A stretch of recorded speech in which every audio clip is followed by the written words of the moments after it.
मध्य प्रदेश में चुनावी साल में सियासी दलों को दलितों की याद सताने लगी है। अब याद क्यों सताने लगी वो भी समझिएगा।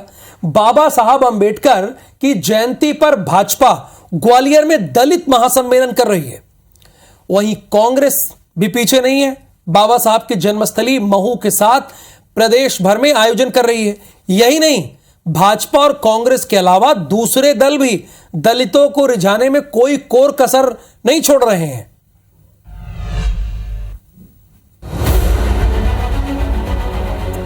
मध्य प्रदेश में विधानसभा चुनाव के पहले दलित वोट बैंक को साधने की रणनीति के तहत राजनीतिक दल डॉक्टर भीमराव अंबेडकर की जयंती धूमधाम से मनाने की तैयारियों में जुटे हैं। भाजपा ने ग्वालियर में दलित महाकुंभ की तैयारी की है, जिसमें 2 लाख से ज्यादा लोगों को बुलाने का दावा किया जा रहा है। वहीं कांग्रेस बाबा साहब की जन्मस्थली महू के साथ प्रदेश भर में आयोजन कर रही है।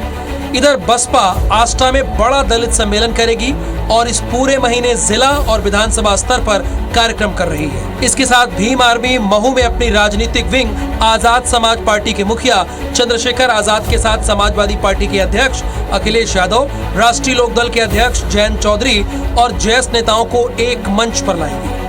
सीएम शिवराज सिंह चौहान और पूर्व सीएम कमलनाथ भी डॉक्टर अंबेडकर जयंती पर श्रद्धांजलि देंगे।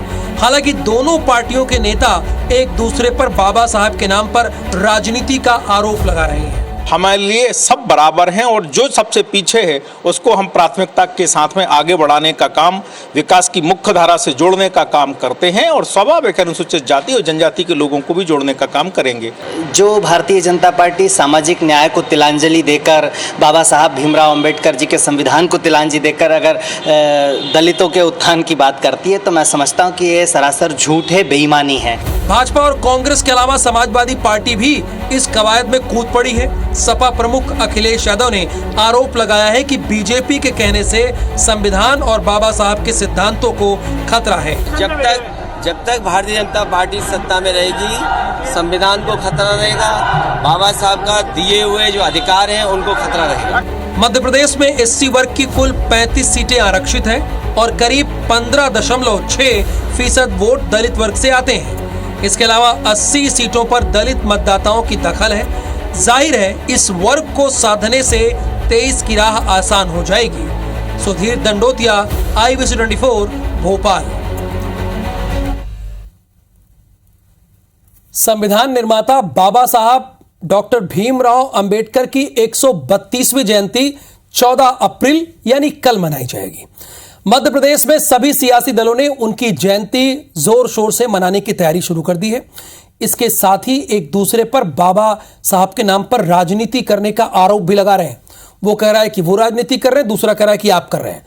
सवाल है कि अलग अलग सिद्धांतों और विचारधारा वाले सियासी दलों को अचानक अंबेडकर से इतना लगाव कैसे हो गया? तो चलिए इसे डिकोड कर लेते हैं, क्योंकि बहुत जरूरी है इसे डिकोड करना।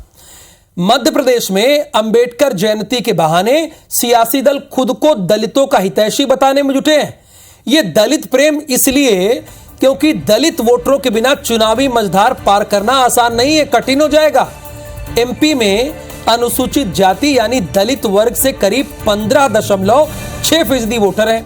इनके लिए 35 सीटें आरक्षित हैं, यानी वही चुनाव लड़ सकते हैं उन इलाकों में।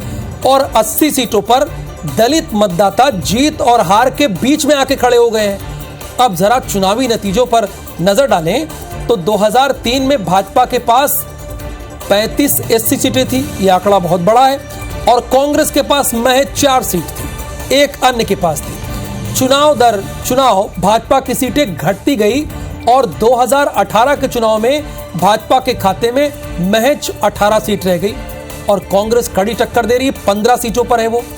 पिछले चुनाव में भाजपा की कुर्सी खिसकाने में एसटी और एससी वोटर्स की बड़ी भूमिका थी, लिहाजा इस बार पहले से ही सियासी दल दलित वोटर्स को रिझाने के लिए कोई कोर कसर नहीं छोड़ रहा है, उनकी मजबूरी है।